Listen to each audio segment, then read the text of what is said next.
오늘도 주의 말씀과 은혜가 저와 여러분들을 진리와 은혜의 길로 인도하시길 간절히 소망합니다.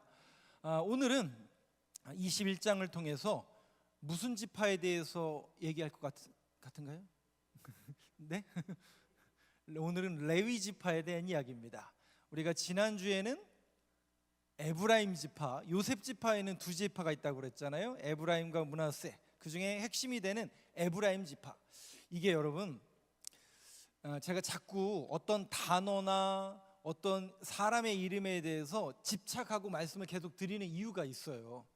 왜냐하면 에브라임 지파를 모르면 이 다음에 나오는 사사기의 이야기를 이해를 못합니다. 왜냐하면 기드온 이야기, 또 에훈 이야기, 삼손 이야기에 보면 계속 딴지를 거는 지파가 혹시 누군지 아세요? 그게 에브라임 지파거든요. 그러니까 이게 성경이 단순히 어떤 한 부분만 딱 읽고 이게 아니라 앞뒤 문맥과 연결성이 다 있기 때문에 제가 재차 강조하는 그 사람들 정도는 여러분들이 조금 알고 계시면 성경을 이해하시는데 쉽기 때문에 그런 맥락 속에서 제가 재차 강조를 하는 겁니다. 다시요, 요셉 지파, 야곱에게는 12아들이 있었고 12아들 중에 요셉이라는 이름이 있었지만 요셉 지파는 없죠, 이름으로. 근데 그 요셉 지파 중에서 두 아들 에브라임과 므낫세가 두 지파를 이루게 되고, 에브라임은 결국 나중에 어떻게 돼요? 북이스라엘과 남유다로 나뉠 때에 밑에는 유다, 그리고 북쪽은 10개 지파 중에 가장 핵심이 누구예요? 에브라임 지파이기 때문에 그 에브라임의 이름을 꼭 기억하라고 제가 말씀을 드리는 겁니다. 그래서 지난주에 에브라임에 대해서 말씀드렸고, 그 전에는 유다 지파에 대해서 말씀을 드렸습니다. 유다 지파, 에브라임, 또 오늘은 마지막으로 지파를 다 이야기할 수는 없지만 마지막으로 핵심이 되는 레위 지파에 대해서 여러분들과 함께 나누려고 합니다. 레위 지파, 땅을 얼만큼 받았는가? 41절 한번 볼까요? 성을 어떻게 받았어요? 레위 사람들이, 레위 지파 사람들이겠죠? 이스라엘 자손의 기업 중에서 받은 성읍은 몇 개 받았어요? 그럼 여러분, 이게 적게 받은 것 같아 보이세요? 많이 받은 것처럼 보이세요? 이게 비교가 안 되잖아요. 그래서 제가 성경 구절은 안 찾고 그냥 읽어드릴게요. 예를 들면 베냐민 지파는 인구가 42,600명이었어요. 인구가 42,600이었는데 18개의 성을 받았어요. 그리고 스불론은 65,000명인데 12개밖에 안 받았어요, 성을. 근데 레위인은 몇 명이냐면 23,000명이에요. 근데 성을 몇 개 받았다고요? 그럼 많이 받은 거예요, 적게 받은 거예요? 많이 받은 거죠. 많이 받은 거죠. 아니 목사님, 말도 안 되게 다른 지파들은 스불론 같은 경우는 65,000명이나 되는데 12개 성, 레위인은 23,000명인데 48개. 이건 형평성에 너무 어긋나는 것 아닙니까? 이렇게 딴지를 걸 수도 있지만, 레위인들은 전에도 제가 지도를 보여드렸지만 지파별로 이렇게 모여 살잖아요. 근데 레위인들은 지파별로 모여 살 수 있는 게 아니라 성읍마다, 그러니까 이스라엘 백성들이 있는 모든 성읍마다 흩어져서 48개 성읍을 다 차지하는 게 아니라 거주하면서 무슨 일을 하는 거예요? 거기에서, 그쵸, 제사장으로서 말씀을 전하고 또 말씀을 가르치고 그렇게 사역하는 일로서 이 레위 사람들을 그렇게 48개 성읍을 준 겁니다. 그러면 레위라는 이 지파를 우리가 이해하려면 레위라는 사람에 대해서, 레위가 받은 축복과 레위라는 사람에 대해서 우리가 생각해 봐야 되는데, 그러면 레위 지파는 하나님을 섬기고 하나님을 예배하는 제사장 지파요, 구별된 지파로 쓰임 받았단 말이죠. 그러면 레위라는 사람이 어떤 특별한 성별된 모습이 있어서 그런 건지, 아니면 레위가 뭔가 굉장히 잘한 일이 있었는지, 이게 궁금하단 말이죠. 그럼 레위는 어떤 사람이었을까? 성경에 보면 야곱의 아들 중에 레위가 몇 번째 아들이죠? 네, 세 번째. 루벤, 시므온, 레위, 유다가 네 번째. 야곱에게는 12아들이 있었고, 야곱에게는 부인이 몇 명 있었죠? 4명이에요. 정확하게 정실 부인이라고 여겨지는 건 레아와 라헬이고, 근데 둘 중에 누굴 사랑했다고요? 레아예요, 라헬이에요? 라헬을 사랑했죠. 근데 레아를 위해서 7년. 근데 첫째를 먼저 라반이 속여서 첫째를 드려야 된다는 이유로 레아를 위해서 7년을 일했고, 그 다음 라헬을 얻기 위해서 7년을 일했던 거죠. 그러면서 레아의 몸종이 빌하, 그리고 라헬의 몸종이 실바, 그래서 4명이에요. 아기 낳기 경쟁을 하잖아요. 첫째 부인은 레아지만 남편으로부터 사랑을 받았다고요, 안 받았다고요? 못 받아요. 그래서 대신 하나님이 아들을 4명이나 주시죠. 루벤, 시므온, 레위, 유다, 이렇게 나눈 거예요. 라헬의 입장에서는 나는 남편으로부터 사랑받는데 이거 봐라, 우리 언니가 다 자녀를 낳는단 말이죠. 자기는 못 낳고. 그래서 어떻게 해요? 몸종을 대신 드리죠. 그랬더니 큰 언니가 야, 너만 몸종을 드리냐? 아니다, 나도 드려야 된다. 그래서 비라와 실바를 통해서 단과 납달리, 갓과 이사가리, 갓과 아셀이 5, 6, 7, 8번째 아들로 등극하는 겁니다. 그런데 어느 날 루벤이 첫째 아들이 들에서 뭘 주워왔어요. 합판채라는 걸 들고 왔어요. 그 합판채의 뿌리가 만드라고라는 건데, 그 뿌리를 끓여서 먹으면 임신이 된다는 아주 그런 거 영험한 거를 주워왔단 말이죠. 그랬더니 라헬이 어때요? 아직 자기가 아들을 못 낳았잖아요. 그거 나 달라고. 그랬더니 레아가 뭐라고 그래요? 그거 주는 대신 네 남편, 그래서 낳는 게 이사갈과 스불론 2아들이에요. 10명이죠? 그지? 10명이 된 거죠? 다시 말씀드려요? 다시 처음부터 할까요? 루벤, 시므온, 레위, 유다, 그리고 종 4명을 통해 2명을 통해 비라와 실바를 통해서 단과 납달리, 갓과 아셀, 그리고 합한채를 통해서 이사갈과 스불론 10명을 낳은 거예요. 그런데 그 약이 효염이 있어서 그런 게 아니라 성경에 보니까 하나님이 그의 태의 문을 열어서 요셉과 베냐민을 출생해서 12지파가 되는 겁니다. 제가 만들어낸 얘기가 아니라 창세기에 나오는 이야기죠. 그런데 창세기 34장을 한번 보시죠. 레위라는 이 3번째 아들, 루벤, 시몬, 레위라는 이 아들이 어디 성경에 나오는가? 30절, 31절에 레위가 처음 등극합니다. 이 사건 여러 차례 말씀드렸기 때문에 그냥 성경 구절만 읽겠습니다. 30절은 제가 읽고 31절은 여러분들이 읽어보겠습니다. 이거 무슨 사건인지 읽어보시면 대략 다 아실 거예요. 야곱이 시므온과 레위에게 이르되 너희가 내게 화를 끼쳐 나로 하여금 이 땅의 주민 곧 가나안 족속과 브리스 족속에게 악취를 내게 하였도다. 나는 수가 적은즉 그들이 모여 나를 치고 나를 죽이리니 그러면 나와 내 집이 멸망하리라. 그들이 이르되 그가 우리 누이를 창녀같이 대우함이 옳으니까. 무슨 사건이에요? 갑자기 창녀가 등장하는 이게 무슨 얘기예요? 야곱이 20년 동안 밧담아람에서 삼촌 밑에서 일하다가 4명의 부인과 12명의 아들, 또 디나라는 딸을, 또 많은 양떼를 끌고 내려왔죠. 그리고 에서 형을 만나서 극적인 화해를 하고 분이엘, 거기가 어디였죠? 무슨 나루터였죠? 그죠, 야복강 나루터에서 하나님을 만나는 그 경험을 하고 에서와 극적인 화해를 하고 내려온 곳이 세겜이에요. 세겜을 100크시타 주고 땅을 산 거예요. 그랬더니 어느 날 디나가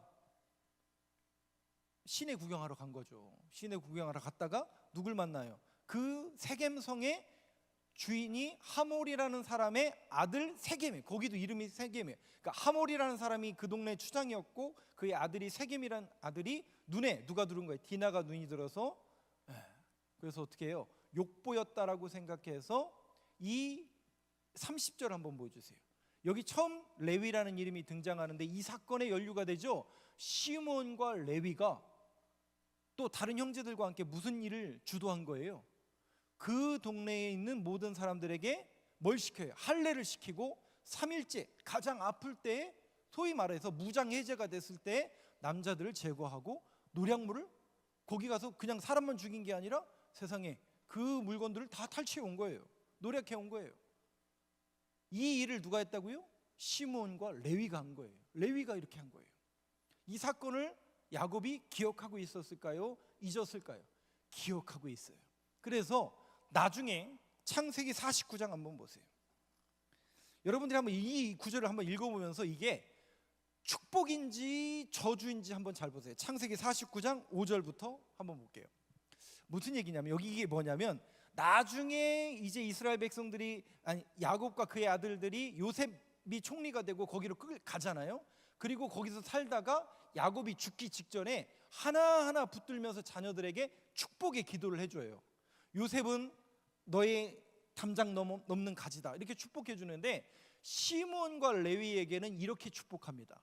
한번 이게 축복인지 저주인지 한번 잘 읽어보시죠. 저랑 한번 교독하겠습니다. 5절부터 7절까지. 시몬과 레위는 형제요 그들의 칼은 폭력의 도구로다. 내 호나 그들의 모의에 상관하지 말지어다. 내 영광아 그들의 집회에 참여하지 말지어다. 그들이 그들의 분노대로 사람을 죽이고 그들의 혈기대로 소의 발목 힘줄을 끊었음이로다.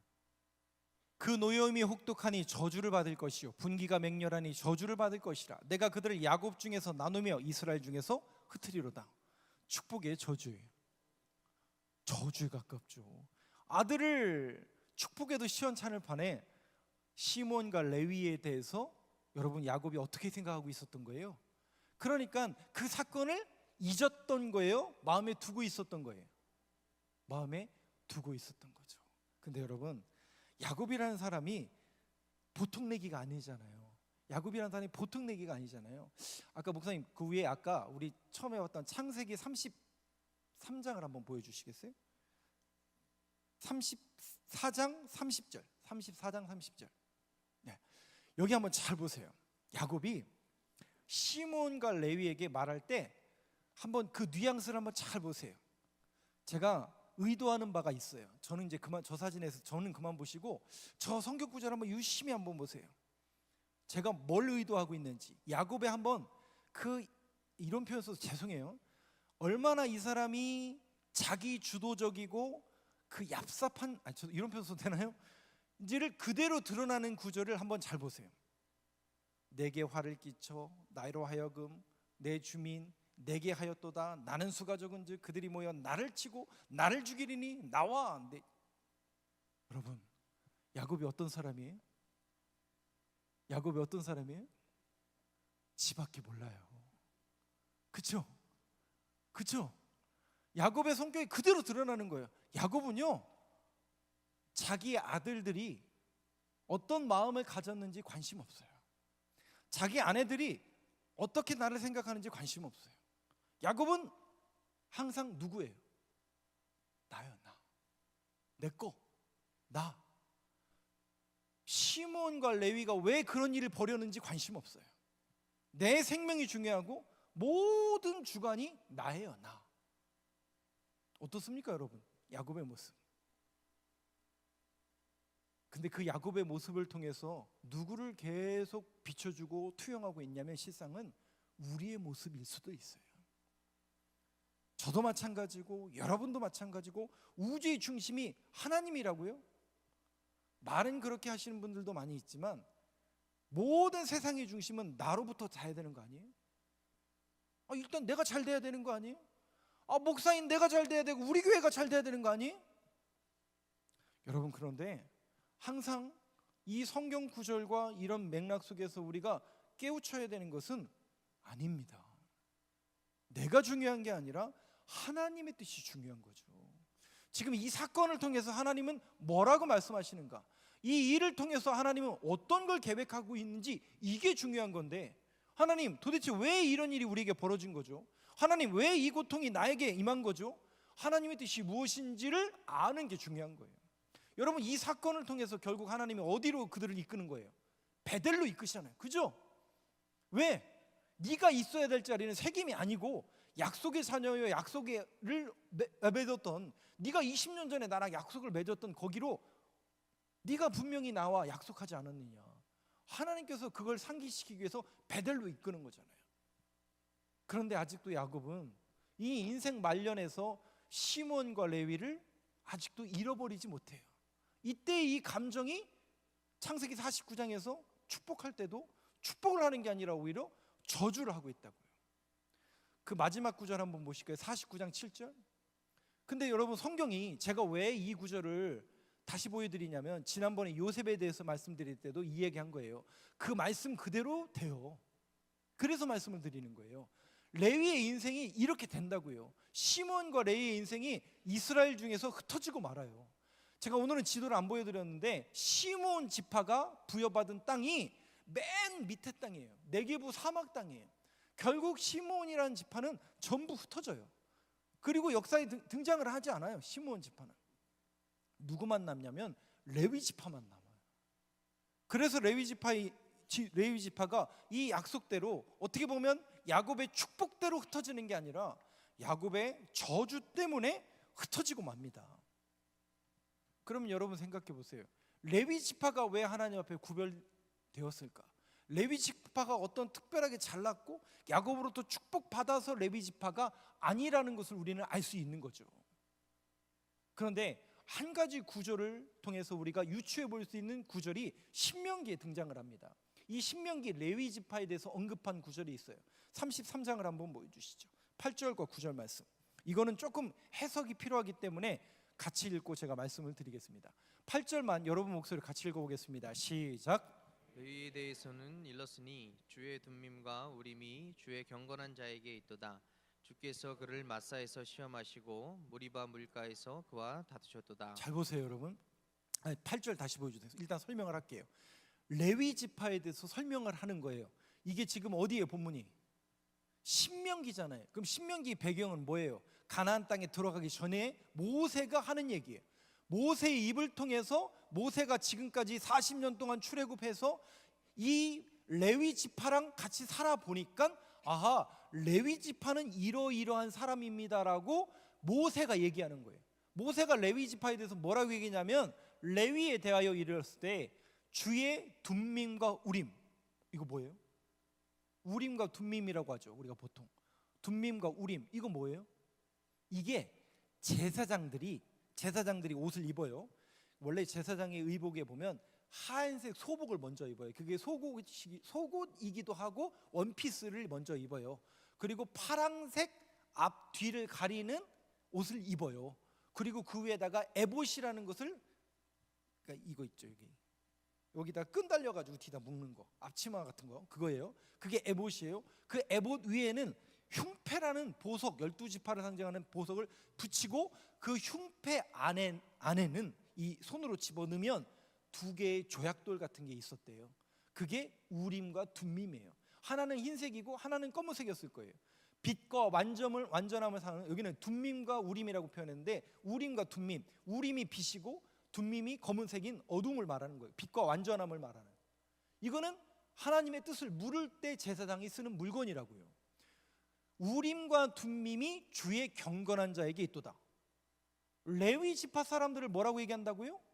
저 사람들이 우림과 둠밈을 가졌고 하나님의 뜻을 묻는 우림과 둠밈을 가졌고 주의 경건한 자 속에 있다는 거예요.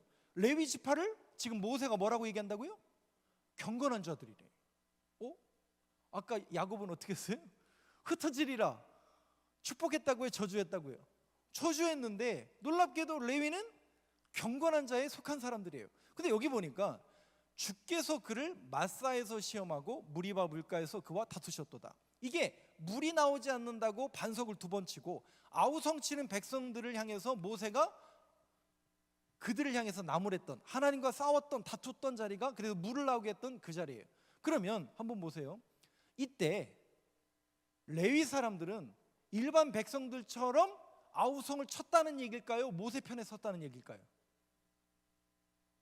그 다음 구절이 그걸 이야기합니다. 9절 한번 보시죠.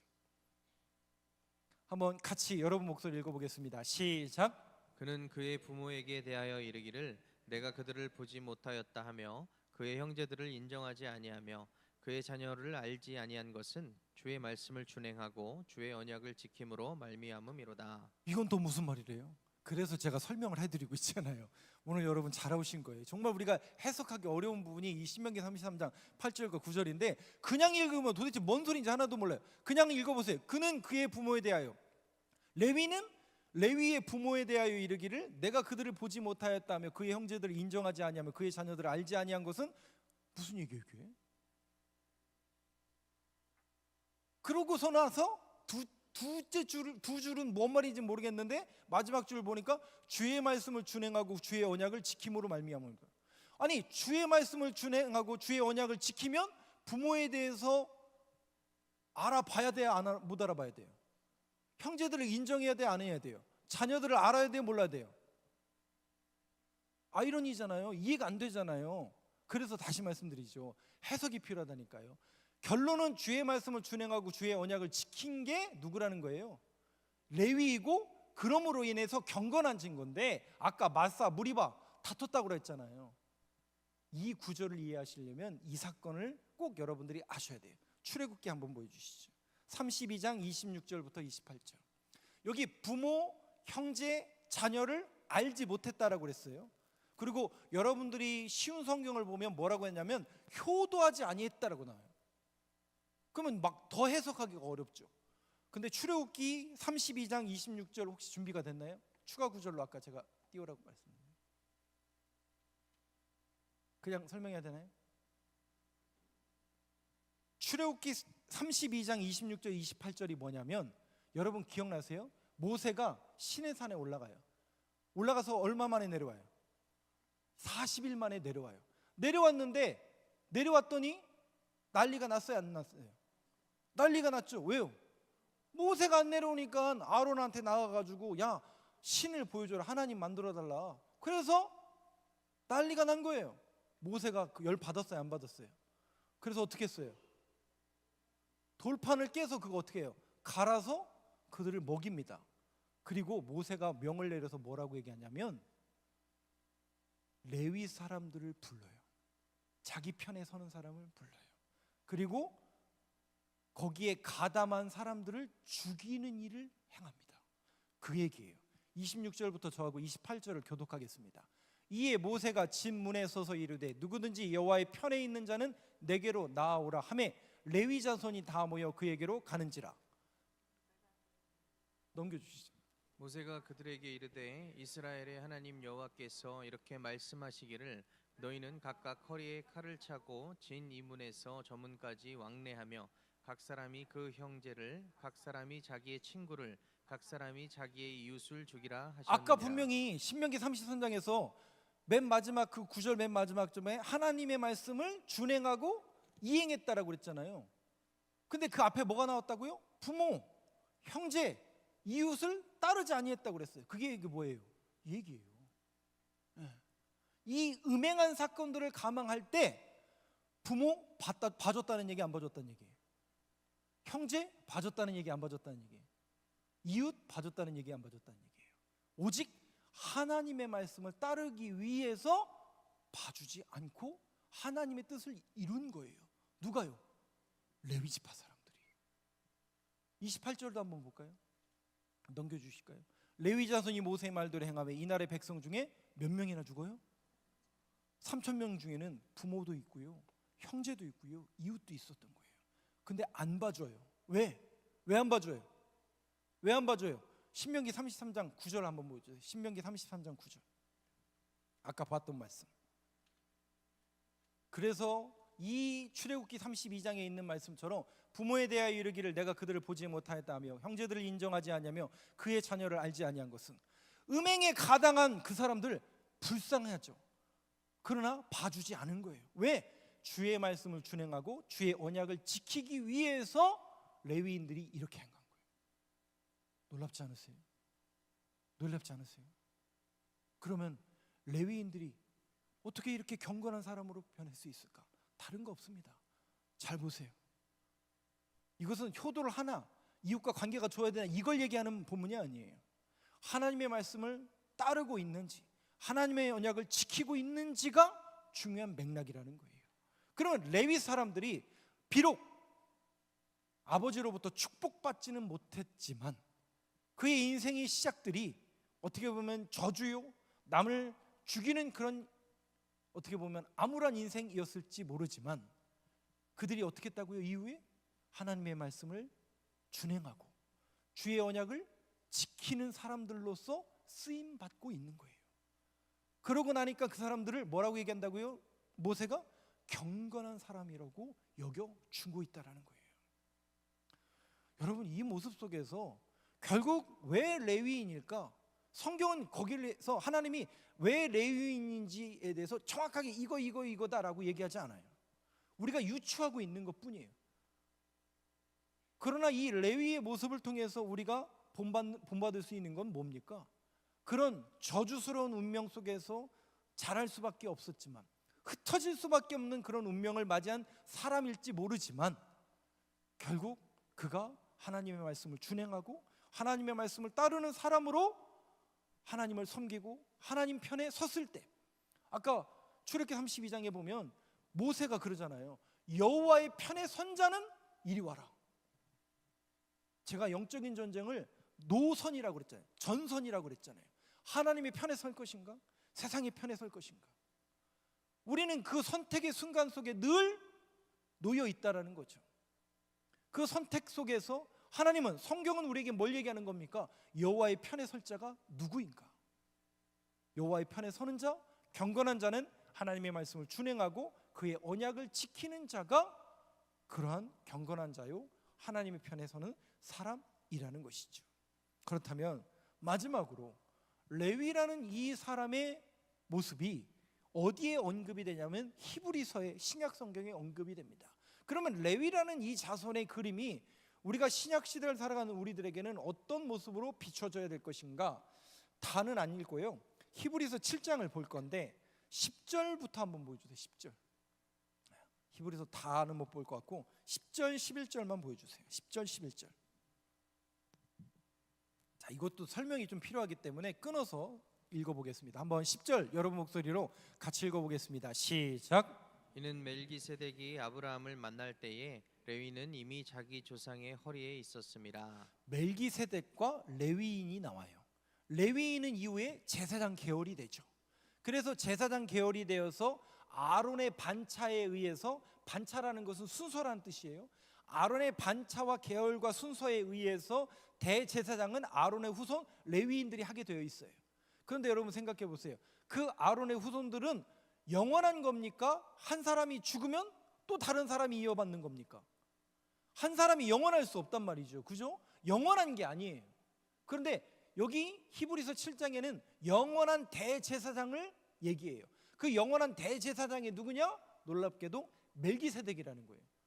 그 멜기세덱은 누구를 암시하고 누구를 그리는 예표의 그림이냐면 예수 그리스도라는 거예요. 그러니까 레위는 이미 자기 조상의 허리에 있었습니다. 이 얘기는 결국 레위인들은 계속 끊어진다는 거예요. 물론 레위인의 모습을 통해서 제사장의 모습을 그려주고 있지만 그 제사장은 영속성이 없다는 거예요. 영원하지 못하다는 거예요. 그런데 멜기세덱을 통해서 나오는 반차인 예수 그리스도는 영원하다라는 것을 10절 말씀을 통해서 이렇게 얘기하면서 11절 한번 볼게요. 한번 같이 읽어보겠습니다. 시작. 레위 계통의 제사 직분으로 말미암아 온전함을 얻을 수 있었으면 백성이 그 아래에서 율법을 받았으니 어찌하여 아론의 반차를 따르지 않고 멜기세덱의 반차를 따르는 다른 한 제사장을 세울 필요가 있느냐? 다른 한 제사장을 세울 필요가 있겠느냐? 무슨 얘기냐면 다른 제사장이 있다는 얘기죠. 그게 누구예요?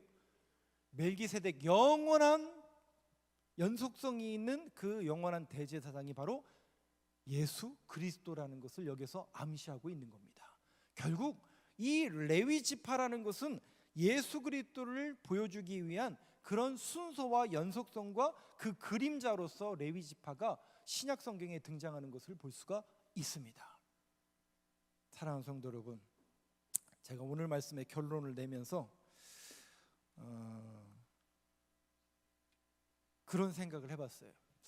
결국 레위라는 이 사람의 모습, 또 레위 지파의 모습을 보면서 결국 우리가 바라보는 건 뭐냐면 인간들의, 또 인간의 절망, 인간의 죄성. 근데 하나님은 그 레위를 철저하게 죄인 덩어리고 절망이 있는 그런 사람이지만 그를 경건한 자로 어떻게 하신다고요? 만들어 가시는 거예요. 그가 주의 말씀에 붙들리고 주의 언약에 붙들렸을 때 경건한 자가 되더라고요. 보시면 저도 마찬가지고 여러분들도 마찬가지고 그거 아닙니까, 여러분? 그거 우리가 원래 처음부터 준비가 되어 있었나요? 아, 쟤는 구원받을 만한 사람, 이게 그래 준비가 돼 있었던 사람들인가요? 모르죠. 하나님께서 어떻게 우리를 점 찍었는지는. 근데 한 가지 확실한 건 뭐냐면요, 우리가 신앙생활이라는 이 툴을 통해서 우리는 계속 자라고 있다는 겁니다. 키는 그만 자라도 되지만 우리의 영적인 신앙의 상태는 계속 자라고 있다는 거죠. 마치 저와 여러분들이 레위 같은 사람이지만 저주의 이름이고 흩어질 수밖에 없는 그런 인생의 운명을 맞이한 사람일지 모르지만 어느 날 예수를 만나고 어느 날 교회를 다녀가고 어느 날 내가 하나님을 만남으로 인하여 내 삶의 자리가 바뀌어버린 거예요.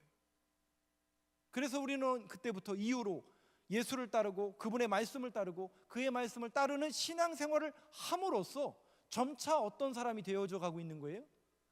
경건한 사람이 되어져 가고 있더라고요. 누가요?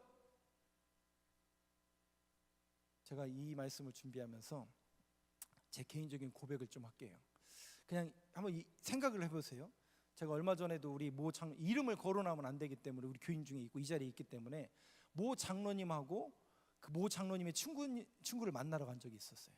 근데 그분이 못 끊는 게 있으니 술을 못 끊어요. 그럼 한번 생각해 보세요. 그냥 여러분들이 객관적으로 그냥 안 믿고 안 믿는 사람이고 여러분들이 술을 좋아하는 사람이라면 어느 날 제가 가서, 목사인 제가 가서 술은 이제 그만 드시고 예수 믿으세요, 이렇게 말하는 것과 술에, 죄송해요 이런 표현 써서, 쩔어 사시던 분이 예수 믿고 장로가 되신 분이 가서 야 나 봐 나도 옛날에 너처럼 이렇게 쩔었었는데 나 봐 예수 믿고 이렇게 변했잖아 라고 말하는 것과 제가 영향력이 있을까요? 그분이 영향력이 있을까요? 네? 저는 목사인데? 예? 누가 더 영향력이 있을까요? 물어보는 제가 바보죠. 세상은 물어보는 제가 바보죠. 여러분, 오늘 레위의 그림이 이해가 되세요?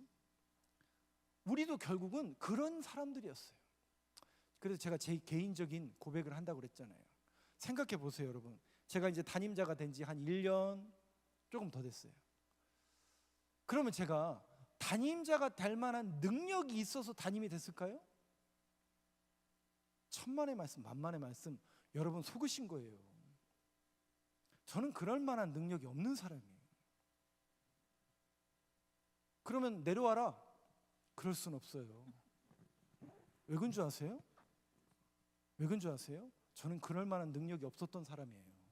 그런데 그 임무가 저에게 주어지는 순간부터 저는 노력하고 있는 사람이에요. 성장하려고 노력하고요, 기도하려고 노력하고요, 성경 읽으려고 노력하고요. 저희 장로님들, 저희 권사님들, 저하고 친했던 분들한테 저는 담대하게 얘기할 수 있습니다. 아니 우리 교육자들한테도 저는 담대하게 얘기할 수 있습니다. 제가 여기 계신 분들보다 잠을 제일 적게 잔다고 제가 장담할 수 있습니다. 그리고 여기 계신 분들보다 공부 더 많이 한다고 제가 장담할 수 있고요, 성경 공부 제일 많이 한다고 장담할 수 있고요, 장담할 수 있어요. 왜냐? 그 정도 스펙이 우리 교회를 이끌어갈 만한 능력이 없기 때문에 그 능력을 기르기 위해서 경영 능력, 목회 능력, 성경 능력, 기도 능력, 주의 능력을 받기 위해서 몸부림치고 있는 거예요. 그런데 저는 더 기대가 되는 게 혹시 뭔지 아세요? 지금은 아무것도 아닙니다. 내년, 후년, 더 후년에는 저는 더 성장해 있을 거예요. 자, 그러면 저는 더 성장해 갈 거예요. 그럼 여러분 어떻게 하실 거예요? 아, 우리 목사님 성장해 가니까 박수만 치고 계실 거예요? 아닙니다. 함께 성장해 가셔야 돼요. 오늘 레위가 그 그림을 우리에게 보여주고 있는 거예요. 적어도 우리가 신앙인이라면, 그 주님의 은혜를 받은 사람이라면, 한 목사님은 담임자가 됐으니까 은혜 받아서 그런 거 아니? 그렇죠. 이 부담감이 정말 말할 수 없다니까요. 제가 객관적으로 몇 번 말씀드렸잖아요. 이 자리에 올 수 있는 사람은 기본적으로 스펙이 돼야 돼요. 안 그렇습니까? 우리 교회 정도 되려면요, 기본적으로 유학, 박사학위 기본 아니에요? 어떤 영어 실력, 어떤 능력. 그래서 제가 그 부분이 모자라기 때문에 밤새 고민하고 밤새 노력하고 지금도 영어 공부, 성경 공부 놓지 않는 이유가 거기에 있는 거예요. 시사, 뉴스, 신문 엄청나게 봅니다. 왜요? 실력이 딸리면 안 되기 때문에. 어디 가서 허브중앙교회 담임 목사가 실력이 없다, 능력이 없다 이런 소리 듣고 싶지 않아서 누구보다 고민하고 있고 누구보다 공부하고 있습니다. 그런데 저는 지금이 중요한 게 아니라니까요. 내년, 후년 은퇴할 때까지 멈추지 않을 겁니다. 근데 여러분들이 선택하셔야 된다니까요. 여러분들 따라오시려면 여러분들도 성장을 같이 하셔야 돼요. 근데 그게 그냥 하면 되겠어요? 안 되죠. 늘 우리가 잃어버리지 말아야 될 게 하나 있어요. 그게 뭐냐면 어떤 자리에 올랐기 때문에 그런 거 아니에요. 이건 2순위예요. 더 큰 우선순위는 뭐냐면 하나님의 은혜라는 사실이에요. 그 사실은 변함이 없습니다. 저와 여러분들이 신앙인이 된 것도 어찌 보면 은혜이고, 어쩌다 보니까 목사가 된 게 아니고 하나님의 은혜라고 우리는 고백할 수밖에 없다라는 거예요. 그렇다면 오늘도 저와 여러분들이 다시 붙들어야 될 노래가 무엇일까? 오늘도 잃어버렸던 그 은혜를 회복할 수만 있다면 여러분들이 다시금 레위처럼 또 이 시대의 신앙인처럼 하나님의 말씀을 따르고 그 말씀을 준행하는 사람으로, 경건한 사람으로 인정받기 위해서 늘 말씀을 붙들고 신앙인으로서의 걸음을 걸어낼 수만 있다면 우리 교회는 또 여러분들의 신앙은 성장할 수밖에 없다라는 것이죠. 오늘도 그 믿음의 고백을 가지고 다시금 우리를 불러주시고 교회 공동체로 불러주신 주님의 은혜에 다시 한번 감사하며 함께 찬양하며 기도하는 시간 되기를 원합니다.